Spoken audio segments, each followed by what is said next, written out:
Hi everybody, and you're very welcome to Capricorn Radio. It's the 1st of March today, and I've got that spring feeling in the air. On the show today, I'm going to be discussing ancient Egypt in an effort to unveil some of the mystery of this ancient culture. Today's guest is Dr. Carmen Bolder of the Pyramid Code fame. Don't forget you can log on to capricornradio.com, and there you can subscribe or check out the guest biography and necessary links to their website. So let me see, can I get our guest on the line? So I have with me now on the line Dr. Carmen Bolder, author of Angels and Archetypes, an evolutionary map of feminine consciousness. Carmen is also the producer of an immensely successful documentary series, The Pyramid Code. And should you want to seek out any more information on today's guest, you can visit www.pyramidcode.com. Or you can check out on biographies, all the biographies on Capricorn's homepage. So without any more delay, let's bring on our guest for today. Welcome to Capricorn Radio, Carmen. Thanks for having me. Sure. You know, Carmen, I've had a few Ancient Egypt shows now, as you know, and I'm from my guest list, and I've been excited about this show coming up for a while now. And in the fullness of research and preparation for each show, I like to get an in-depth look at the work of each guest. And as you know, I invited you on to talk about the Pyramid Code initially, but I'm rather glad I got the book Angels and Archetypes also, because I really synchronized with the book and the information within it. And I guess there's a lot of information in there that's a precursor to the Pyramid Code. But I guess before we get into either work, could we build a picture for the listeners about Dr. Carmen Bolder? What got you into this line of research, your authorship, and indeed your career, Carmen? Well, I started having past life memories when I was a little girl, and they were about Egypt. When I first had them at the age of 6, I didn't realize it was Egypt. And I was always a really avid student and loved writing. And I founded the Women's Therapy and Research Center in Calgary in 1982. And I was dealing with a lot of women's issues, and I formulated 17 programs. And I could see that things were really clustering in archetypes. And so I wrote the book with 22 archetypes and their higher selves or angels. And it's kind of an encyclopedic array of things from matriarchal cultures. And actually, the truth is, the way it started was at the Women's Therapy and Research Center, I was offered 2 full-time research assistants from a local college. And they said that they could research anything I chose. So I really gave it a lot of thought. What would be, if there was one research question, what would it be? And the question was, what happened that gave way from matriarchal cultures to patriarchy? And that's where they started digging, and what they were finding is articles, but the feminist journals that the articles were in were not found anywhere because most of the patriarchal institutions wouldn't subscribe to them.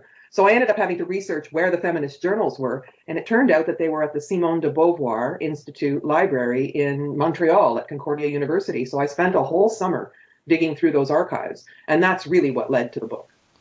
Right. That's fascinating, you know, and I think that's the thing that really grabbed me in the book and the Pyramid Code was you bring to the table this matriarchal to conversion to patriarchal society, and I'd never heard about that before, Carmen. That really grabbed my attention, and I went, well, why don't we learn about this?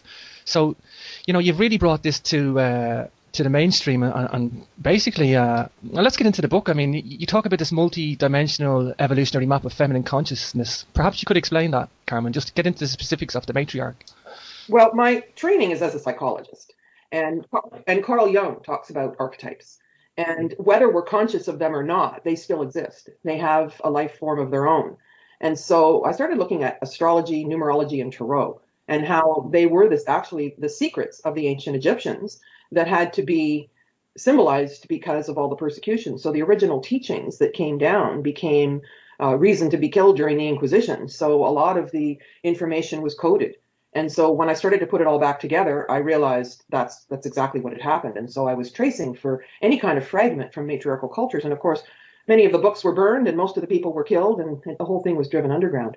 But when you think about astrology, it usually isn't defined in such terms. But with the 12 astrological signs, there's earth, air, fire, and water, 4, and then cardinal, fixed, and mutable. And the way to think of that is the seasons, where you begin with the charge, cardinal, all the energy in the seed to build the whole plant. And then fixed is kind of the middle of the summer where everything's just cruising. And then mutable, we're getting ready for the next season to come through.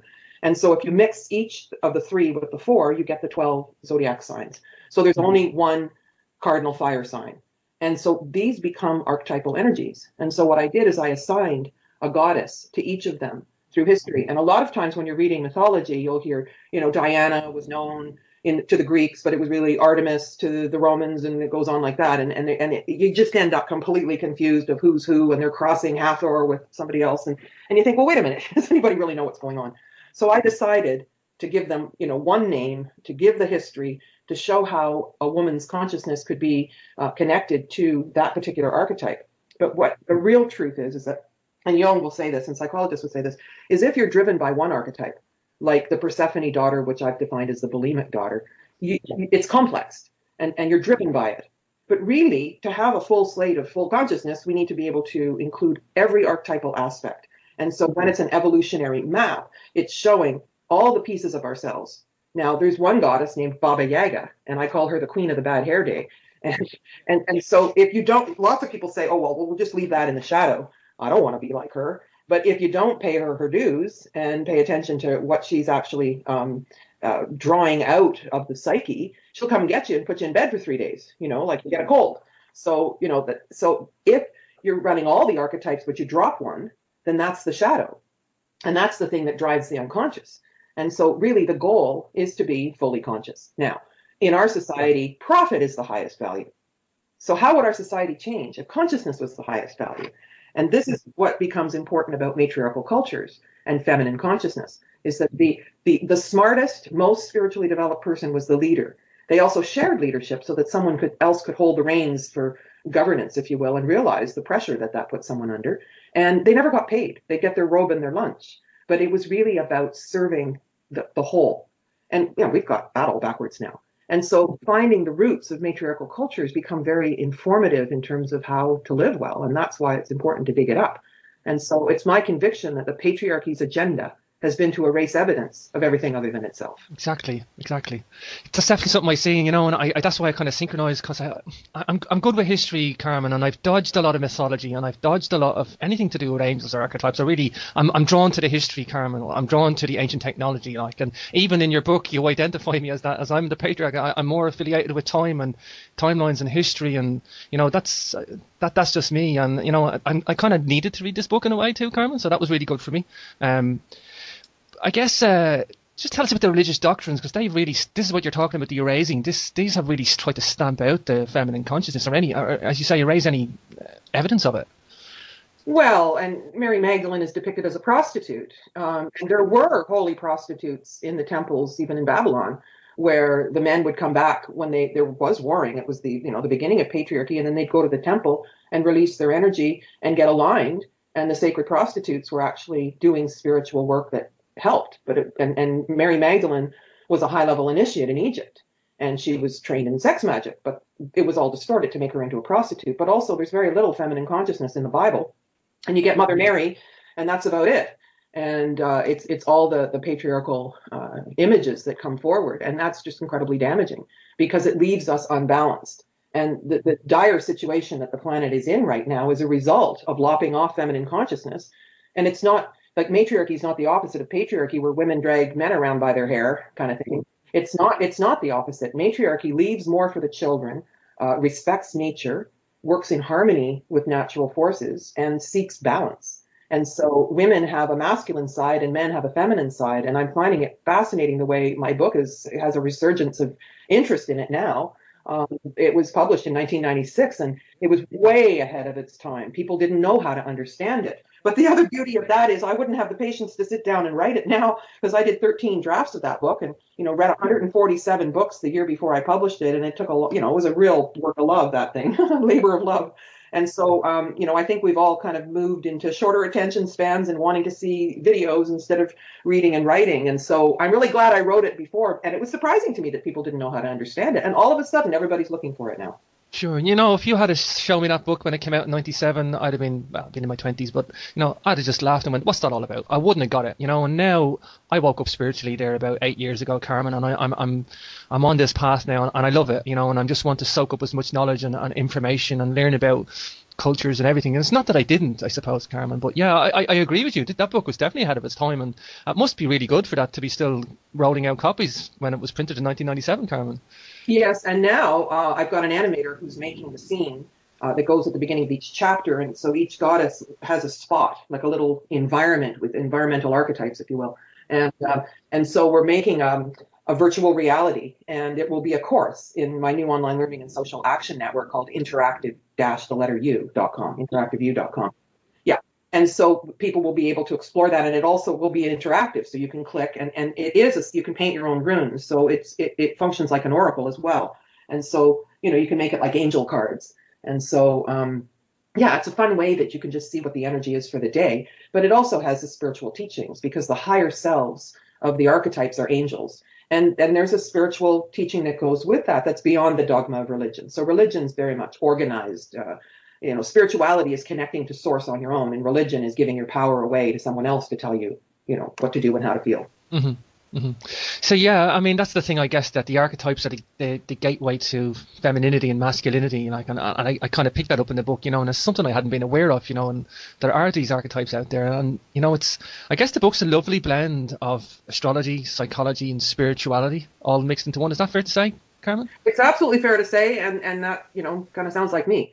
So it really is an attempt to bring. It's just amazing to me, having worked as a psychologist for 17 years, that people don't really think in terms of reflective consciousness, checking in with themselves. Most of everything that we're offered in society is a distraction, right? And so when the psyche can't resolve an issue, it seeks distraction. So that's like compulsive eating or compulsive exercise or watching TV, and basically our culture teaches us to live in a constant state of instant gratification and distraction. But that's not the answer. Mm-hmm. Yeah, and I guess just for the listeners, tell us about the left brain and the right brain thing and the psychology of that, Carmen, because I think that's important to define the masculine and the feminine. Well, thank you for that question. I really appreciate it. First of all, let me start with an example. They did some brain research on sex offenders in jail, and they found out that they were completely right brain deficient. And the right brain is connected to the left side of the body, which is feminine consciousness. And the opposite, so the left brain is connected to the right side of the body. And our society is totally left brain focused. So in other words, if you can't see it, it's not there. So reading, writing, arithmetic, time, history, concrete things, science, prove it. And the right brain is what you can't see: symbol, mystery, timelessness, and all of the spiritual aspects that are very, very real. But our society's basically said, no, that's not there. Well, the other thing that goes with that is if you don't get caught, it's not wrong in our society. And so you can lie. We expect to be lied to. So we really, really are lopsided. And so sex offenders that are completely devoid in their feminine consciousness are going to little girls and to women and stealing the feminine energy, because nature seeks a balance. So you probably haven't heard that before, but it's like it's encouraged. Like, it's been defined that our governments are run by psychopaths, and they don't have to be connected to their feelings. And so what we're doing is we're reinforcing ill health and psychopathology instead of reinforcing balance. Now, if you look to the ancient Egyptians, they had these crowns that had like a serpentine going across the midbrain and to connect the two sides. And everywhere you look in Egypt, it's all about balance between the masculine and the feminine. And so one of the things we need to realize is that patriarchal Egypt started in 3113 BC, at the beginning of the Mayan calendar. And there was a whole world of Egypt that existed before that. And so again, when most people are looking at Egyptian stuff, they're looking at the patriarchal aspect of it, which is highly significant because there's many, many secrets that are, right there inside the symbolism in the frescoes. And so the Egyptians insisted on a balance between the masculine and the feminine. And that's the secret to full consciousness, because both sides, feed each other and work in harmony. So I did my master's research on this. I was, looking to see if you could change your internal image and the balance between the two hemispheres of the brain. And again, what happened if they weren't in balance? And so what makes somebody a good subject for hypnosis, and how does it all function in the internal image? Because we all carry and feed an internal image of ourselves. And sometimes that's not correct. Sometimes that comes from things that people have told us. And we end up with negative personal laws, like I'll never get it right, or I'm not lovable, or I can't do it. And all of that's negative. And the brain just says, yes, boss. So when we really understand the brain functioning, we can then take ourselves into full consciousness. And that's what Tibetan Buddhism is about. That's what the discipline of Tai Chi and all the different meditation, yoga, ancient practices are really about, developing consciousness. However, even our school system, and certainly what's shown on TV and in pop culture, is about denigrating consciousness, about completely distracting us to the point where we don't know who we are. We're who we're told to be. It's not knowledge in school. It's figuring out the answer that the teacher wants and giving that back. And at the end, you forget everything. But what's knowledge? So, I think that everything that's happened in our society that's had us arrive at this point has been by design. And it's up to us to fight back and become conscious. Sure. You just mentioned hypnosis there. I was going to ask you my next question about people my father's a hypnotist, and He doesn't do it as a profession. It's something he's done in his spare time, and he's been able to heal people. But he's left-handed, and I just wonder, does he use a different part of his brain? Is he more in tuned? Is a male who's left-handed, does that affect them in terms of their feminine consciousness and masculinity? I'm really enjoying your questions. I tell you why, Carmen, because I've just been wondering this before the show, and I was actually going to bring up hypnosis and my father, because I just see my father as this masculine peer to me. But, I know I'm very different to everybody else, Carmen, and I tell you why. My father's always told me to seek out the alternative viewpoint, and if you look at me, statistically, I shouldn't be talking about any of this, because my whole family is male-dominated. I have 4 brothers, no sisters. I've always wanted a sister. I've had nothing but uncles, and they're all engineers and architects, and I'm in this male-dominated kind of immediate world. But my father, yes, he's told me to research the anomalies, the evidence, world mysteries. We used to read world mysteries books and the unexplained when we were kids, and and he, as I say, he's a hypnotist healer, and he never did it as a profession. And I always wondered about him. He plays music by ear, maybe something like 10 instruments. He can just pick them up and play them by ear, but he can't read sheet music. So I wondered, is that the left brain feminine consciousness thing at play, Carmen? Yes, and in my day, they didn't want anybody writing with their left hand. They'd strap it behind your back and force you to write with your right hand, which emphasized the left brain. My father was beaten for it. He told me that. He was beaten for using his left hand. Well, think of that. I mean, that is just absolutely horrid. And I always love it to discover that someone's left-handed. Me too. Sorry. I have a nephew who's left-handed as well, and he's so bright. He's 5 now, and he's switched on, you can just see it in him, and we're kind of all waiting, because we always talk about my dad being left-handed, and he is a quintessential genius, Yeah, but, and I think that being ambidextrous, working with both your hands, both your feet. I happen to be right-handed and left-footed, which is interesting. I discovered that with gymnastics. Yeah, and anyway, so the point of the matter is that we need both sides switched on. We should be practicing with both sides. We should respect both sides. But someone who when you're talking about your father's talent, I also think about past life things. He probably was a musician in another life. But again, one of the things of patriarchy has been to erase the notion that we live again. And that's a tool of the church. And the church is breaking down as we speak, right? Oh, yeah. The Catholic Church has been, and again, if you don't get caught, it's not wrong. So they've been hiding all this, the immorality that's been going on and money laundering and everything else. But, they really want us to be in this life, and it's over. And there's nothing a carryover from other incarnations. But again, looking to the ancient Egyptians, they were very well versed in 2 things. They have 2 main concerns. One is, how do we get here? Biology, birth, fertility, and incarnating and getting here on the earth plane. And the other one was cosmology and what happens when we transfer into another state. But they didn't have a word for death. And so, so most of us don't have this, again, consciousness of another incarnation, of cellular memory.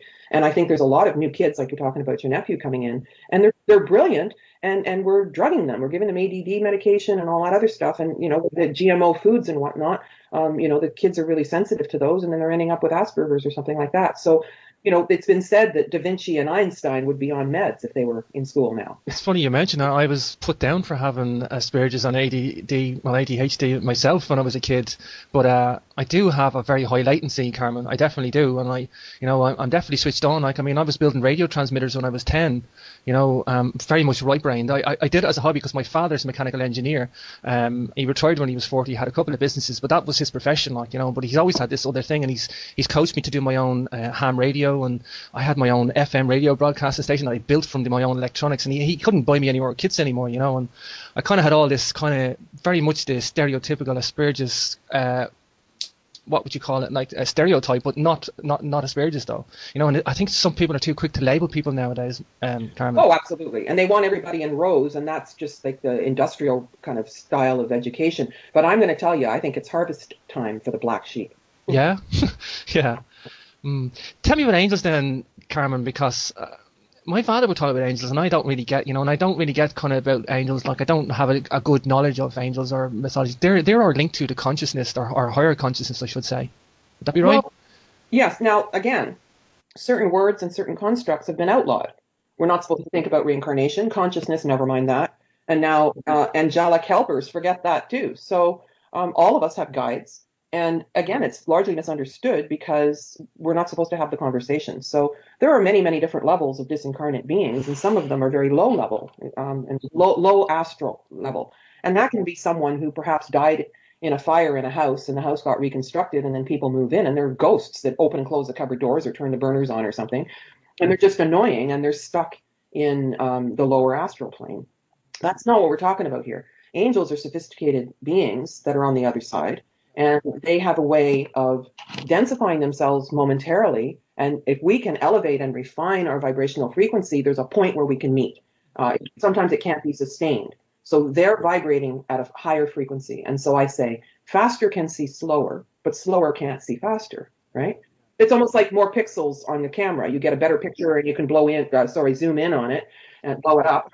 And on a low pixelation, you basically can't do too much with the picture. So many people who will say, oh, never mind about angels, that's just, gobbledygook. Well, they're just telling you they're dense. Sorry.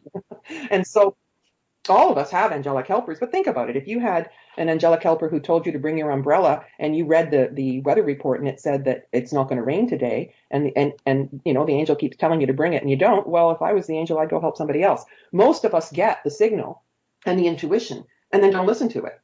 And so we can develop, it's like a muscle. You can develop your relationship with your helpers and learn to listen to them, and they will reveal themselves. They will show themselves to you in light. And so even now, with the higher megapixel cameras, we're able to see orbs and energy beings. There's all kinds of beings that are showing themselves, plasma beings, and I've been collecting photographs like this. And there's many, and you can train your eye if you keep on looking at pictures, and your eye will start to be able to perceive just outside the visible spectrum. And that's where the angels are. And so, I mean, I've got a big file on this. I've been working with my guides for a long time. And I did conscious channeling for a long time. And, there's a way that we can develop our psychic abilities. And this is something, again, that was normal to the high-level initiates in Egypt. And so they would develop this, they would train for this. And this, again, is where all the mystery schools and the secrets are that we've just, swept under the carpet and denied. And it doesn't mean it goes away. I mean, just because a whole society is based on what you can't see isn't there, doesn't mean they went away. I mean, what about all the car accidents where two cars get completely smashed, and the people survive? And there's been photographs of an angel standing there, or an entity of some description. So, even people who don't believe they have guides, maybe taking all the credit for them, and they just think they're smart. We don't have this in our collective conversation. And I think it's high time that we change that. Sure. You just mentioned orbs there, Carmen. You must have my question list here in front of you, because I wanted to talk to you about orbs. I don't know if you're familiar with, there's a singer in the UK called Maya, M-A-Y-A, like the ancient civilization. That's her name. It's her artist name. But she recently documented some photos, because she gets photographed a lot on stage. Apparently there's a lot of orbs traveling around with her. Now, there's a YouTube documentary. If you Google it, it'll say Maya with orbs, and I don't know if you're not familiar with it. It'd be worth a look to you, Carmen. But she has orbs above her, and they seem to be an internal structure to the orb. And there's this one that has like a little notch inside the orb, and it seems to be following her. But the thing is, she's a singer. She's going to different countries, so this orb is appearing in another country while she's on stage. It is totally fascinating, and she's just got pictures after pictures of this event, well documented. Okay, so this is one of her guides that follows with her, travels sure. with her. And that's something I've only realised, this whole orb business. I mean, I kind of need things like that, Carmen. Some sort of little bit of factual evidence. That's the male in me. That's that kind of, I need to see something to run with it, and then I'm open to everything, So, but sure. Well, there's absolutely nothing wrong with that, because they can come into the physical, and so we can see them. And I've got a lot of experience with the way guides will position themselves. If you imagine yourself standing inside a sphere, I think that they have a location where my guides show themselves to me in different colors. And different sizes, and sometimes they have a little bit of a mood. So one day they'll look a little more turquoise, and another day they'll look a little bit more cobalt. But they will, show themselves to me only in a momentary kind of thing. But I know they're there. And so also with orbs, they've been becoming more complex. So when they first started showing up, first of all, they like sacred sites, music, and joy. And so we've got music and joy going on with Maya on stage. And when we're around the pyramids, dancing horse party, I mean, it's like a blizzard. Some of the pictures we take, you can almost not even see the horse and the rider, because there's so many. But over the years, the same way that crop circles have become more complex, so have orbs. So there's little rainbows inside. They used to be round on the outside, and now they're geometric patterns. But in the last 2 years, in the pictures, particularly in Egypt, they've been showing up as bands of light. But then we started using, because we've got better cameras now, And we started using film. I recommended that when we went into the Shrine to Sekhmet at the Karnak Temple in Luxor, Egypt, that we film instead of just taking stills. And sure enough, here come these orbs that are traveling across, that are appearing and disappearing. And it's just fascinating, completely fascinating, because there is a video on YouTube of Sekhmet, and it shows exactly the same thing as we were able to photograph in that same place in December. And so that means that these entities are probably inside this shrine. And it's one of the only statues that's left in situ where it was found, because most of the artifacts were brought to the museums. And so it's just fascinating because the dimensions, the sacred geometry within the location and the shape of the architecture of the shrine are also dictating the energy which supports the beings that are hanging on to some kind of energetic and allowing themselves to show themselves to us. And so I think part of all this phenomena has to do with a shift in the energy that's bringing a more refined energy to us. So, as we've experienced the dumbing down through the school system and the densification of the energy and war and fear and negativity and damage to the planet and all that stuff, it's dense. We've been in a dense energy in the Iron Age, the dumbest of dumb. And it's interesting that they try to tell us that we're the smartest we've ever been, because that sure isn't true. And we've just made the transition through this December 21st, 2012, starting to head up toward more refinement. And it's going to take a while before the entirety of the planet is there if we make it.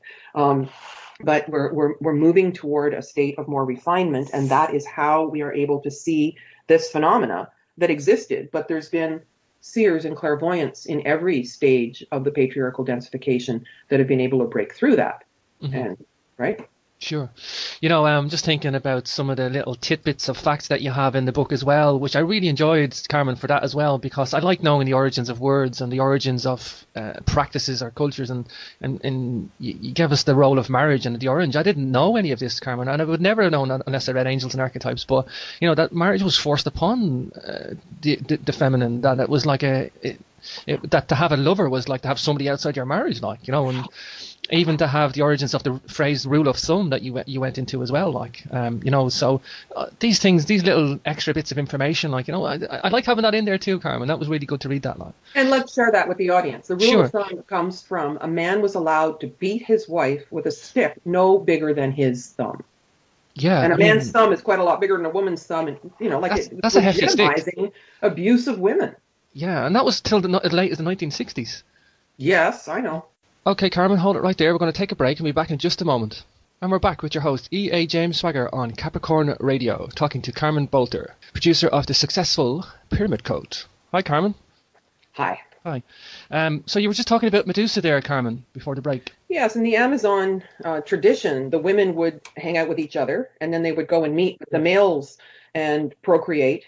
And then when they gave birth, they gave the boy babies back to the males, and they just kept the girls. And the whole idea was, that there was the feminine that was keeping the feminine alive. And this was right at the transition between matriarchy and patriarchy. And so, of course, a woman knows that she's given birth. And I always thought that the baby should have the same name as the mother. And that's the true matriarch in me. But all of it was about power and control and fear of women, because they tend to be more balanced. And it's, because they're connected to the cycles of time and the cycles of life, and periodicity and all of that. And that's where a lot of the fragments were kept of matriarchal cultures for winemaking and beer making and bread and, yeast, things that fermented, and moon cycles for planting and that sort of thing, because it worked. And everything else that had to do with feminine consciousness was relegated as evil. And look at the mess we've gotten ourselves into from a lack of connection to nature. Mm-hmm. Okay, so Carmen, I was telling you that we're living in 1984, George Orwell's novel, and that this patriarchal society is ever more evident to the general populace. It's not this kind of deceiving hierarchy anymore. It's quite openly in your face, I think. Yes, and some people are still blind to it. That's for sure. But I think the gig is up. I think internet helped us with that. And but the thing is that how do we stop the few people that are controlling the rest of it? That's been a concern of mine, because I think that having traveled to 52 countries, and Egypt counts as one, and I've been there 28 times, I've seen many, many people around the world, and I think we all want the same thing. We want love and respect. And then we've got these crazy people that want everything for themselves. I mean, we have to move from me to we in terms of concern. And I think that, if they stopped having, a cog in the wheels, that we actually could clean things up quite quickly and Mother Nature could restore herself. But as long as it's all about profit and short-sightedness and, a few people making a lot of money at the expense of everybody else, we're really at risk. But, there's the movements that have tried to stop things have been squashed as well. So I think we're at a very interesting time.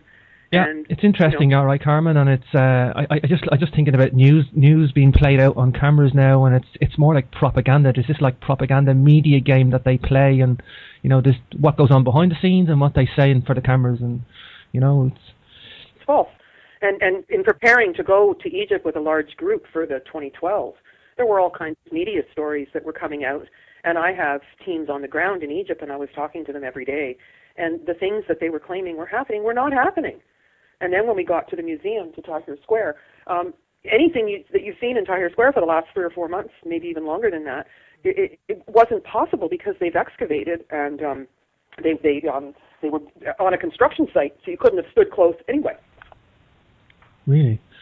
So you've done quite a bit of traveling there, Carmen. How many countries did you say? 52? How many times? 52 countries, did you say? 52 countries, and Egypt 28 times. That's insane.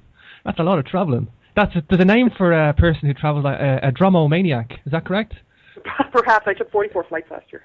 Yeah, a dromomaniac is a person who yearns to travel. It's a passion they have to yearn. So maybe now I yearn to stay home. Yeah, you probably. Yeah, see, I've done 22 countries in Europe, but you know how big Europe is. I mean, you can put Europe inside the United States, so it's like you walk 100 miles and you're in another country. So, but yeah, I've done a lot of countries in Europe, but that's like it kind of burdens you after a while. It's the burden of the travel gets you. Like the novelty soon wears off, I think. Well, I've been at it for a long time, and now the novelty has worn off. But it doesn't mean I still don't have business in other countries. I don't travel much for pleasure. I travel for business. Sure, Carmen. Let's get into the Pyramid Code because this is why I wanted you today. But like I said, I really enjoyed the Angels and Archetypes book, and I kind of got an insight into you too, Carmen, and I got an insight into, I guess, how the Pyramid Code came about in some parts of it anyway. But tell us about the Pyramid Code for the listeners that aren't familiar with it, because I'm sure they're going to watch it after this show, Carmen. It's a 5-part documentary series, and it actually started because of Hakim, who's an indigenous wisdom keeper. Ah, he was one of my questions, so yes, excellent. Yeah, I'm reading your question list from here. I think so. I worked with him, studied with him for 10 years. I spent a lot of time in Egypt. I lived there for a little while. And, I actually had a place for 2.5 years, but I'd go back and forth and rent flats and that sort of thing. And so whenever I was in Egypt, I would go and visit him every day. And he had information from the oral tradition. He was born in the village of Abu Sir, which is just a couple of miles from the Sphinx, the Great Pyramid. And now his home, his family home, where his children still live, is directly across from the Sphinx. And he had quite a bit of knowledge, and he was getting old, and he was severely arthritic, and most people don't live as long as we do here in North America and probably in Europe, in Egypt. So I thought it was important to capture his knowledge. But he didn't put a lot of effort into trying to prove what he knew. He just knew it. And so my task with the Pyramid Code was to find scientists that would corroborate some of the things that Hakim said, and then I could use, what Hakim was saying. And so that's the process that I went through to build these 5 episodes. But now, I ended up with 9 hours of footage of Hakim, which is 58 single-spaced pages of him. And, of course, And so what I'm finding now is that there's more people talking about the things that he was talking about way back then. That we interviewed him, I think, in 2008 and 2009, and then he passed away as we were in post-production. It's almost as though he waited for us. And even in the footage of the Pyramid Code, you can see he's walking on the sand in several layers of socks because he was so arthritic he couldn't even put shoes on anymore. So he passed away shortly after we finished the footage, and so mission accomplished. We were able to capture his teaching. And so I'm actually planning some additional episodes of the Pyramid Code that will also air through Interactive View. Beautiful.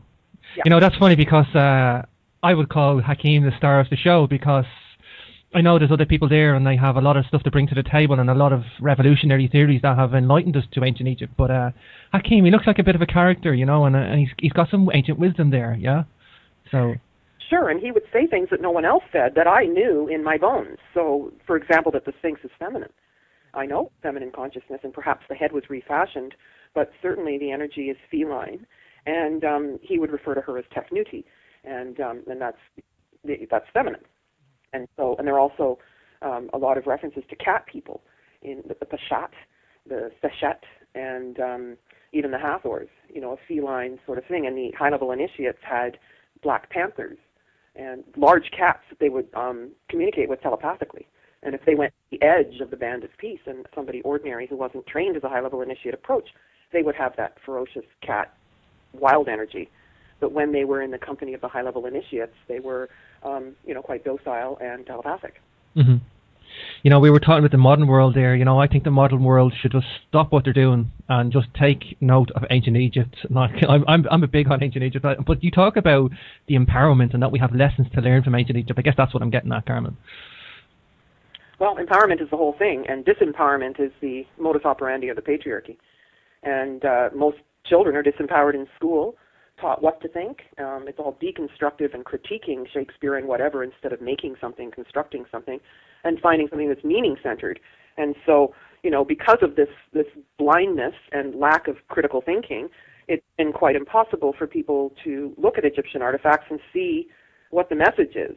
But I often think, if we are reincarnates, and I'm quite certain that I had at least 3 important incarnations in Egypt, and we knew that we were going to go from this high state of a golden age into ultimate densification to the point where we practically destroyed the planet, what would we leave for ourselves to trigger our memory? And that's what I think is on the temple walls. And, for all the trips since 1977, standing there and reviewing pictures that I've taken on recent trips, I'm still realizing and having new insights. And it's staggering, really, because that's what consciousness is. We can only contain and be aware of what we are aware of until we increase our capacity to perceive. And that is a lifelong journey. And then things that were staring right at us suddenly make more sense. It's a fascinating process. Sure. You're talking about reincarnation there, Carmen, and I believe in reincarnation. I don't have any direct connection with ancient Egypt, but my fiancée reckons that I was a scribe in ancient Egypt, and the reason she says that is because I'm obsessed with ancient hieroglyphs and Babylonian scriptures, the cuneiform, and I can translate some stuff in. I translated the first time I was with my fiancée. She had a picture of ancient Egypt, and I was reading some of the text to her. And I can't read hieroglyphs. I can translate some parts of it, and I'm just obsessed with ancient Egypt. I have a whole row of first editions of Wallace Budge there when I was like 22. Egypt is I think the first book I read was The Splendor That Was Egypt, and I was captivated from that day, and I just wanted to research everything about it. But the hieroglyphs really appealed to me, and I think she always says that I must have been a scribe in ancient Egypt. And you talk about reincarnation. Maybe I was, Carmen. Who knows that? I'm certainly drawn to it. I wouldn't be surprised at all. And by the time I was 32, I had evidence of 86 past lives, and then I stopped counting. And I think that it's to me it's obvious that most of us are still acting from and moving from incarnations we had before. Mm-hmm. Mm-hmm. Yeah, I like the way you put that, Carmen. Definitely, yeah. We're acting upon past lives or our past notions, or I just know that I have an obsession. It's beyond an obsession, Carmen. I just have pictures of hieroglyphs all around my house. I can't get enough of it, and it really appeals to me. You're talking about consciousness there, Carmen, and particularly to ancient Egypt. They put really high value on consciousness. These guys were all about the conscious being, weren't they? Yeah. Yeah. Yep. Balance between the masculine and the feminine. The masculine and the feminine. And they didn't think you could do anything without balance. And so at the entrance to every temple is a winged disc right on the top. It's like it would touch your crown chakra as you walked in. And the other thing was the idea of surrendering the lower self to the higher self. And that's what's reflected in angels and archetypes. The angels are the higher self of the archetype. And so we release the ego, the me, the day-to-day routine. And then as entering the temple, even the ordinary populace who weren't trained as high-level initiates, they would do the collective work for we as they walked into the temple. And that was like, basically dropping your ego at the door and consciously telling yourself that you're going to release for the collective good. And so that's what holy work is.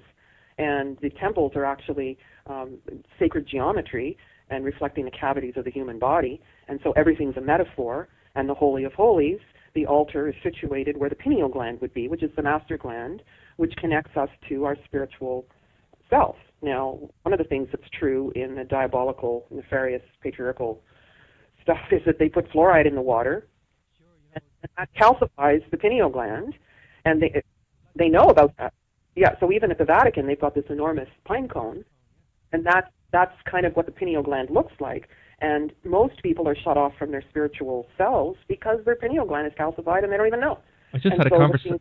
Sorry, Carmen. I just had a conversation with somebody today about there's a major magazine in Ireland, and I mean we're one of the most fluoridated countries in Europe, in the Republic of Ireland, that is, and they've just got it into the magazines. I don't know how. It's a music magazine, but it's a mainstream music magazine.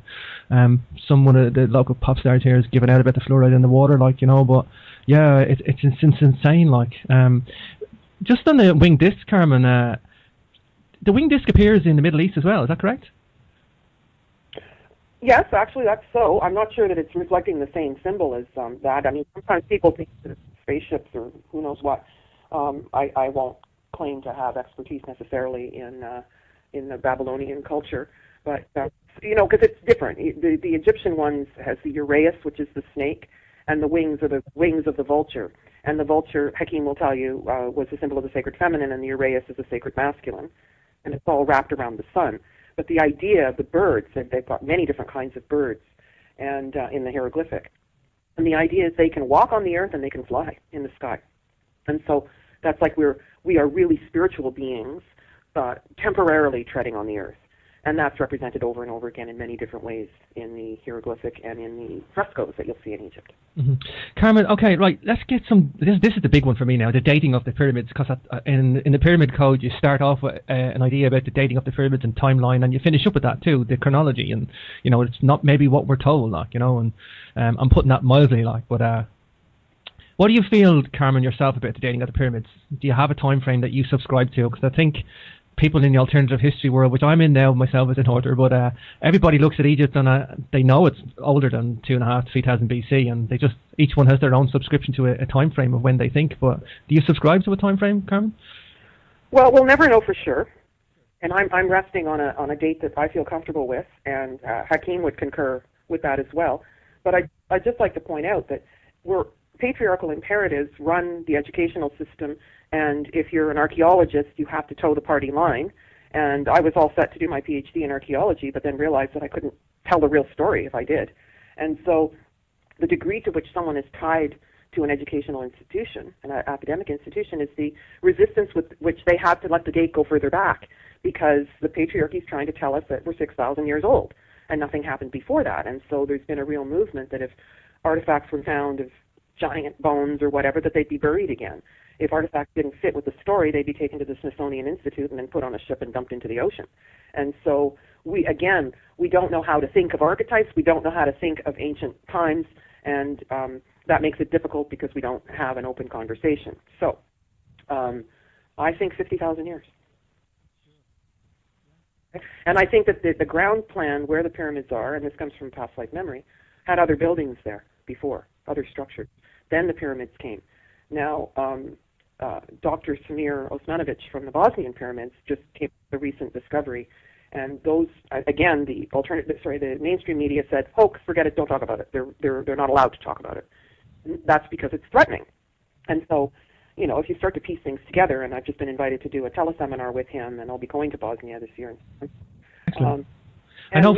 I know Philip Coppens was a big proponent for the Bosnian pyramids, an advocate of them, but I know he's now deceased. I don't think he was going to be on my Egypt trip, and there's a lot of yes, and he ended up in the hospital a few days before we left, and he went from diagnosis to death in 2 weeks, so it's very tragic. But I feel a connection to him on the other side. I feel and my son passed away 2.5 years ago. I'm quite certain that Hakim and my son and Philip are together, and they play the same tricks.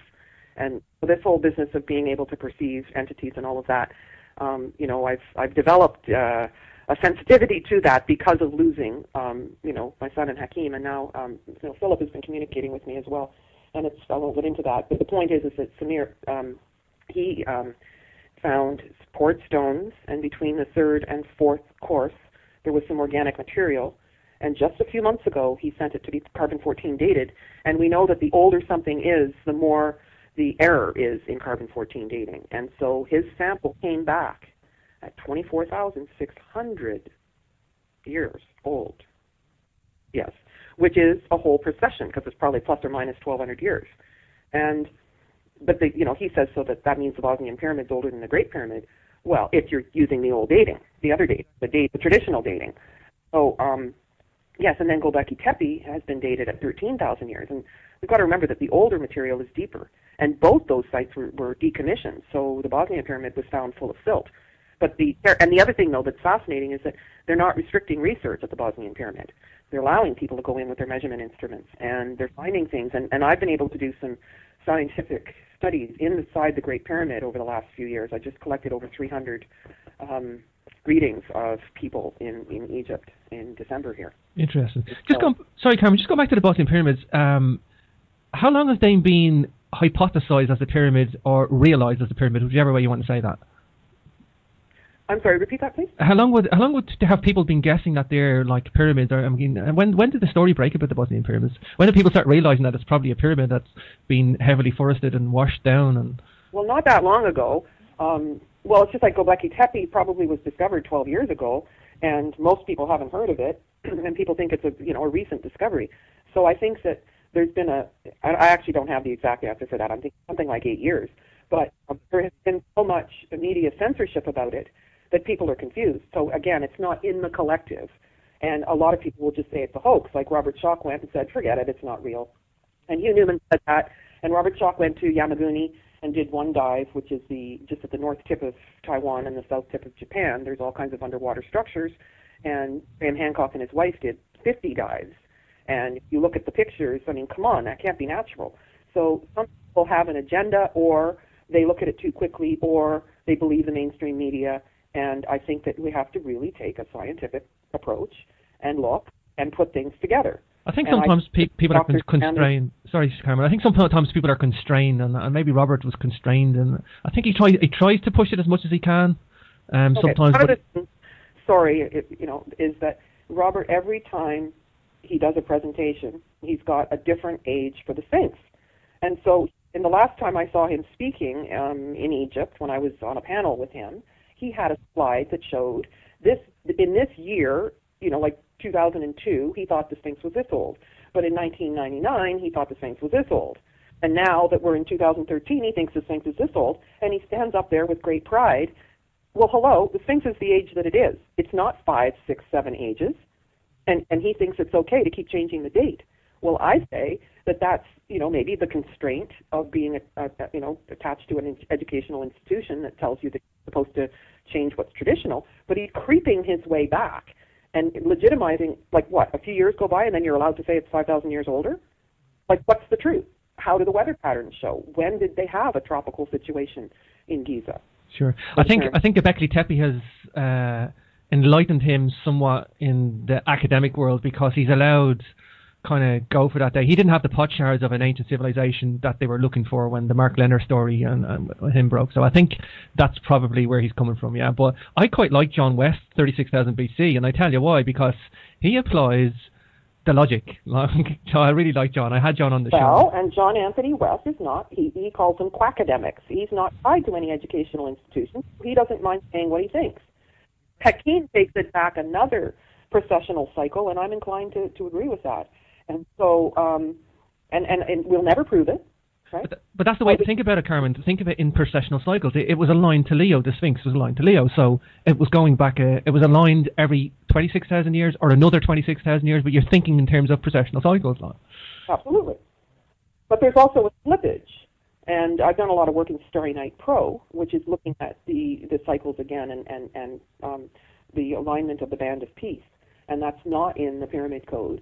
But if you look at Sirius and Orion and the Pleiades and Cygnus, which are sites in the sky-ground correlation, and all of the ancient star maps on the newly cleaned ceiling of the Temple of Dendera in the first hypostyle hall, all of these pieces are fitting together, but also other sites.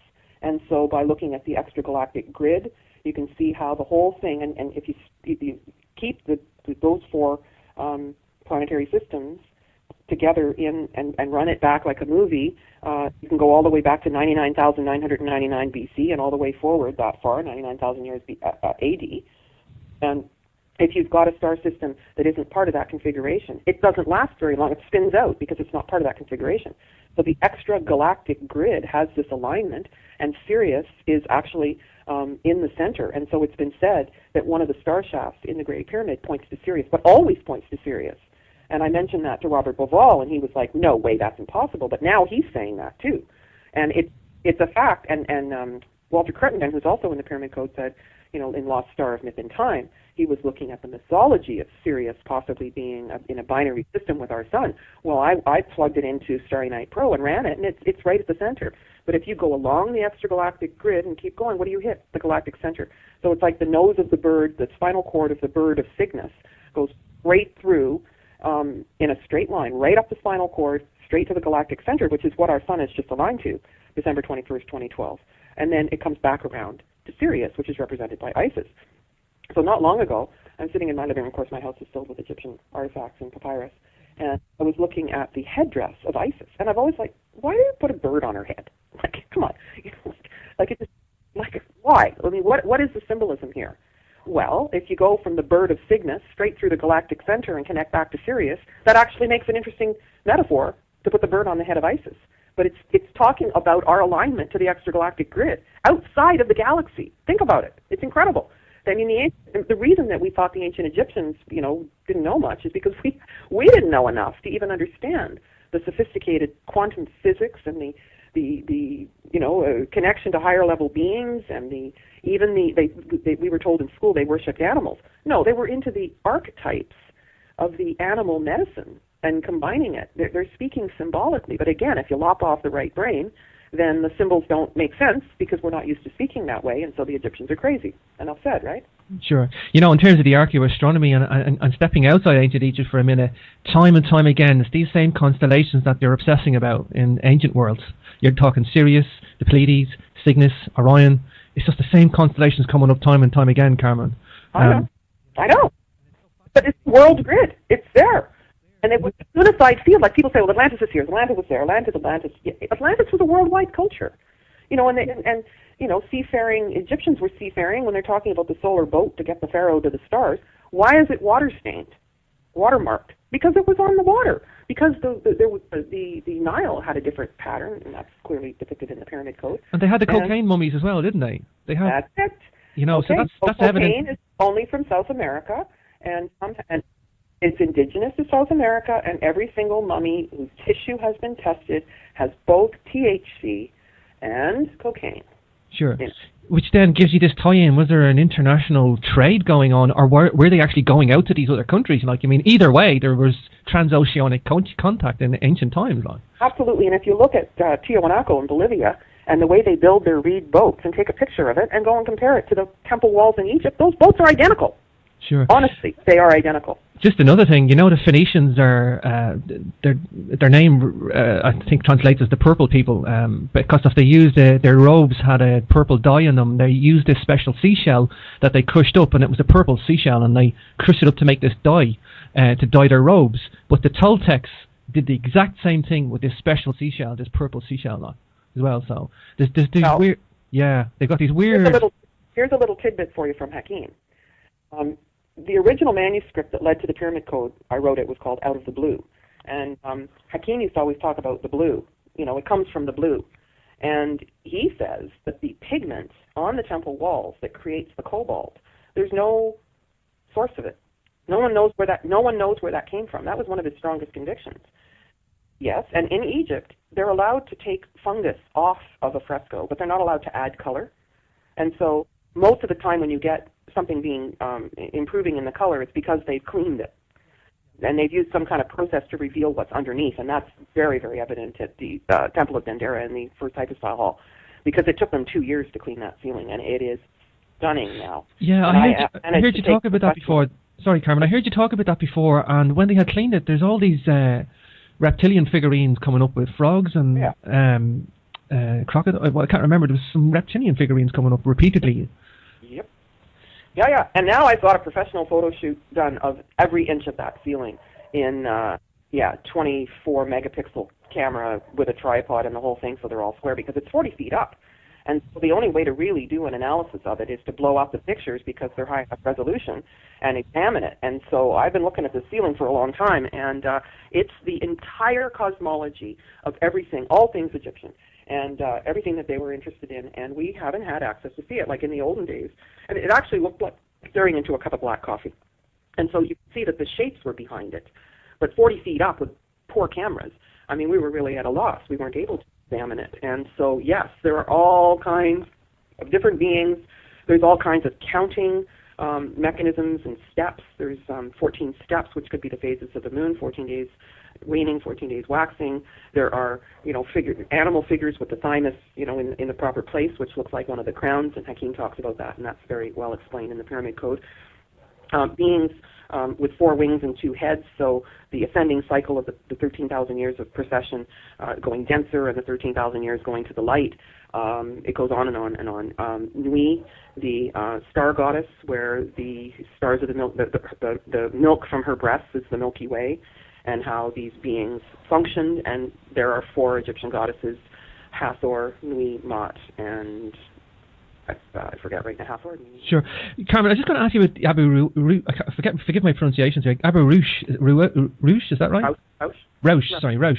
And there's evidence of machine tooling there. There's evidence of machine tooling all over the place. Yeah, I mean, all over the place, but particularly there, I remember that in the Pyramid Code. It's insane. The concave. The concave, that's right, yeah, the concave curvature. And yes, and it would have had to be, there's machine tooling's everywhere, and Chris Dunn really helped us out with that. Yeah, and what do you think of Chris Dunn's pyramid theory? I had Chris Dunn on the show recently for the Pyramid Code, or Pyramid Power. I have a lot of respect for Chris. He is an engineer. He's not trying to be a spiritualist. He is what he is, and he went to Egypt and had one of those measures that engineers would have, and he put it down on the stone and shone light underneath, and it was so precise that no light shone through. And then he went on and measured many different things, including in the Serapeum at Saqqara, which just has reopened but's been closed since 1996. So I've spoken at conferences with Chris, and I consider him to be a friend, and I totally respect his original information. He's not just copying what other people have said, like many people copy what Zecharia Sitchin said, even though you can't prove it. And this idea that being a power plant has a lot of merit, and I'm with him. I think it's great. Sure. I think a power plant, you have to kind of broaden your perspective of what you think a power plant is. Is that power generating a health energy, or is it a power pack energy? Well, again, it comes back to our distorted patriarchal culture that destroys things and has explosive energy, and Hakeem talks about that. It's like our electricity is actually damaging to our natural beings. It gives us electrostatic energy, and it's not good for us. It hurts us. But electromagnetic energy is implosion energy. It comes from blasting apart the water molecule and harnessing the hydrogen. So there's a lot to it, and we don't understand it. Like, I've been interviewed numerous times, as you know, and most people keep calling it electricity. Well, if it's power, then it's electricity. No, it's electromagnetic energy, which is completely different. And so we, again, and how many times have we stumbled upon in this conversation, we don't have that vocabulary. We're not talking about that. It's not in our consciousness to talk about these things. That does not mean for 1 second that the ancients didn't know it. Sure. You got to think of it in matter and waves, and to define an end product, I think, is wrong, definitely. Let's get into acoustics, Carmen. Are you familiar with any acoustic experiences yourself?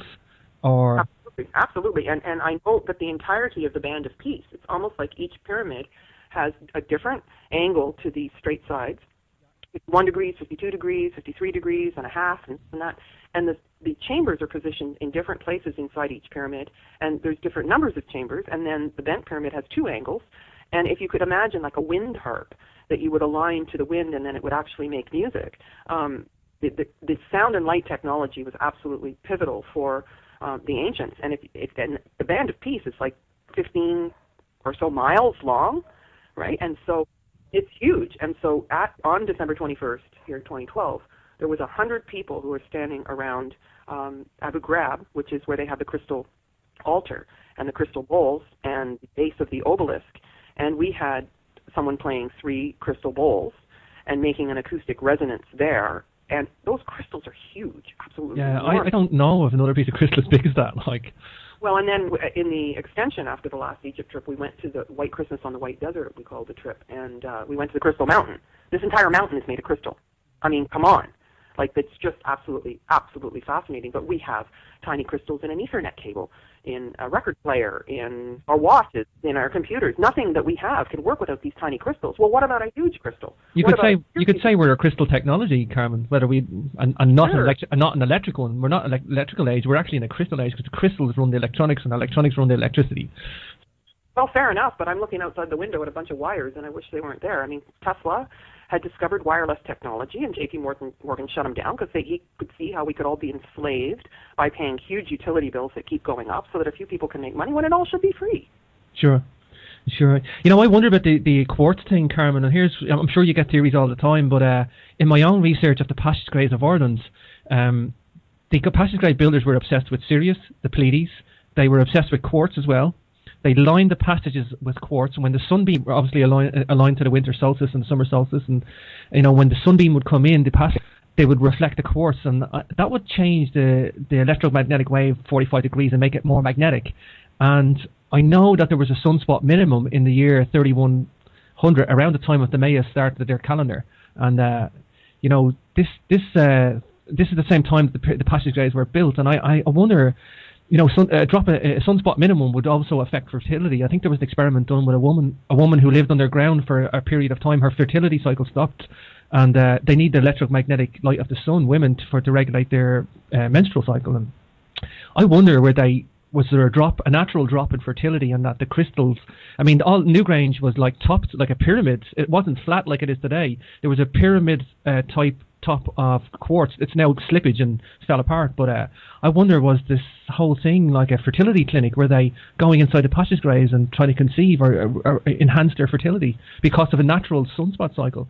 I know. Yes, absolutely. Think about it. And what was compromised in the 18th dynasty in Egypt was the male babies were dying, and there was and Nefertiti and Akhenaten had 6 daughters, and there were no male children, because like the patriarchal Egypt started in 3113 BC along with the Mayan calendar.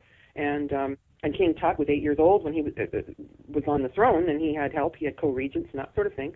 And then in Hatshepsut's time, she was a queen, and she became pharaoh because it seems there was a shortage of males, and the whole thing, when you see, and Hakim's very emphatic about the thymus and the womb being the white crown and the red crown, which not Upper and Lower Egypt. That always turned my stomach when anybody said that. I knew that wasn't the case, and that's what we do. We imagine divide and conquer and reuniting, you know, and country lines and all of that, and it's just silly. It's not what they were doing at all. But the thymus, we've seen that a couple of times where it's actually in like close to the high heart, and it's the hormone that regulates fertility, and the pharaoh would wear it on his head inside a womb, you know, like, so they had procreation envy. And that's the whole thing. Like, Freud came along and talked about penis envy, and I always say that women don't wish for outdoor plumbing. It's not that at all. It's procreation envy. So, you know, even psychologically, philosophically, you know, we've got it all backwards now, and we keep shoving those ideas down people's throats, and it doesn't add up. So we're all confused. And so the idea of a male honoring the idea of the female fertility and understanding the hormonal cycles came because that was threatened at various times with the sunspot activity. Maurice Cotterell talks about this. Sure, I've had Maurice on the show as well. Maurice enlightened me to some of this information, actually, because I'm really... Well, and he, again, like Chris Dunn, is completely original. Yeah. He's counting these different cycles, you know, on King Tut's... have you read Maurice's new book, Future Science? I have not. You should get a copy. I've read everyone he's written. I didn't even know he had a new book. Yeah, I'll have a chat with him, because I have to speak to him pretty soon. And I'll tell you why, because Maurice helped me a bit out on Newgrange and some of my research. But, you know, Maurice actually has this... He's redrawn the atom, and he's a beautiful mix of art, science, spirituality, you know, and I love his work, I really do, like, you know, and I kind of woke up to alternative history because of Maurice. He's one of the first alternative historian scientists that I read about, but his new work goes into a new theory of the atom, and, you know, I think it could be applied to Leeds Scannell's research, and indeed I asked him that question, and he said that's actually where he got his original idea from, that, you know, he's trying to, Carmen, he's trying to, like, rekindle this kind of electromagnetic gravity thing. Let me add to that. Okay, there's a YouTube video from Leeds Scallion, and I had never noticed on those crystal basins at Abu Ghraib that there was a little depression, because there's this lumpy, bumpy thing all the way around the edge, and it kind of looks like gears, but it wouldn't be that because it's made out of solid quartz. But there's the outie bump, and then an innie, if you will. And in this video that I saw on YouTube, they actually took round magnets and put one inside each of these circular discs. Well, the other thing is that the shape of the basin, if you look at the absolute exact shape, it's like a satellite dish, right? And a crystal satellite dish with magnets in a 360-degree circle, but lots of them, and then they could have been angled, like there's a laser cut hole in them, and people said, oh, they were for cows, and they bled them in there. It's like, that's us again. Let's kill an animal, let the blood come out. But they're not blood stained, and they're probably 18, 20 inches across, so you can't fit a cow in there anyway. And it's just like, we're just so ridiculous when we come up with things. But this would have been part of the anti-gravity. And Hakim was all about that too when he talks about the schist disc. And again, they move in that. They say it's a flower vase. Yeah, I'm glad you brought that up, Carmen. I was going to ask you about the schist disc as well, and what you thought of that. And I don't subscribe to that lotus flower idea. I think it's an engineered artifact. I think it. First of all, you don't have a stone basin, and you don't have a hole in a flower vase. But there's also, this again is in the pyramid code. Okay, Hakim talks about it spinning and it creating a sound, low sound, pulsing of the earth. And then there's a shield that goes with it. And if you can imagine hundreds of high-level initiates with the sound and light technology and working this, it was creating fields that changed the weight of things. It was able to, and then even Sir Lawrence Gardner and monoatomic gold and changing the specific gravity of something. This is, and you talked about your father. Well, my father, whenever there was a thunderstorm, he would be sitting on the front porch, and I would wake up and drag my blanket down the hall and climb into his lap, and being 3, 4, 5 years old, and he'd say, I think they had anti-gravity when they built Stonehenge. My dad's actually convinced of that too. Like he probably instilled a really good alternative history in me without even knowing it. I just in terms of exploring mysteries, I really do believe in some level. I don't know whether the anti-gravity could be acoustically based, electromagnetically based. I'm not quite sure. All of the above. All the combination of them all. But I don't know if you saw, there was another documentary on rebuilding Stonehenge, and they made it out of styrofoam, and then they had trouble moving it and building it. Styrofoam, let me see. Does styrofoam weigh more or less than a real stone? Let me see. And they couldn't do it. And that's just like trying to recreate a pyramid. They couldn't do it. Even with all our technology now, it's just completely inadequate for these buildings. Sure. Let's just talk acoustics and Stonehenge for a minute, Karen, because we touched on the acoustics. But I just in my own research, I've been researching Stonehenge and the acoustics effect there, and there's been some great work done on that. But it looks like, I don't know if you know this, but it looks like Stonehenge is in some part an auditorium as well, because as you go out from the centre of the circle, your voice will get louder, or the pitch of the voice gets louder and amplified, and that's to do with the position of the stones affecting the sound waves coming out. They would basically coalesce and join up and cancel each other out, and there would be specific points around the circle. Quite a good distance like that. You would actually hear a really good jump in audible tones like. Okay, now in Washington, there is a site. It's actually, you've done your homework. So, I went there and photographed it. It was neat to see where all the blue stones and everything was originally. There's absolutely no energy there, and so they made it out of concrete, and it's pretty and it's nice. But I was just at Stonehenge again in May last year, and there's energy there, and so it has to do with the telluric currents and the Michael lines and the drag and all of that, but it has to do with the construction of the stones. But there's a tremendous amount of energy at Stonehenge. Yeah, you can feel the buzz there. Have you been to Karnak, Carmen? I have not. I've been to Karnak Egypt a number of times, but not Karnak in Europe, no. No, there's some people, I think David Hatcher-Childress thinks there's people sailed from Egypt and created another Karnak, actually. Karnak, it's like a megalithic theme park. It's insane. There's like rows and rows and rows of like standing stone, like 3,000 standing stones, just like the size of Stonehenge, I've definitely seen pictures of it, and it's fascinating. Yeah, it's like a megalithic theme park is a way of explaining it. But you can really feel the energy there too, Carmen. And I wonder, do these guys who the megalithic civilization, and that's what I concentrate on. But I guess this is all around the 3000 BC era around the world, and I wonder, was there a common hand at work? I talked to Laird Scranton about that, and I want to get into Laird's work as well. And Laird thinks that the Dogon preserved this ancient knowledge, and they marched out of ancient Egypt, and perhaps that they were like a common hand with the megalithic civilization and ancient Egypt. Like they were the original source, perhaps like a source code. Well, I feel comfortable with the idea that the high-level initiates would have had multi-generations. And then the Islam came along, and it was going to turn it into a different kind of religion. And so the descendants of the original priest and priestess class of Egypt walked out. Sure, why not? And they, of course, don't have a written language, and a lot of their symbols are similar. Why not? Of course. And understanding Sirius and the cycles and all of that. And I think they kept themselves in enough isolation to have preserved some of this knowledge, and they're unabashed about it. They just know it. So yes, I feel really comfortable with that. I know Laird features in the Pyramid Code as well, and I think what he says is like they made a backup copy. They sent people out to make a backup copy, Carmen. And that's a good way to look at it, I think. Yes, certainly. And again, original work. Laird is a computer programmer. And then he noticed some connections, and he put it together with ancient Egypt. Like, I have a lot of respect for people who say something new, not somebody who's just regurgitating and repeating what everybody else said.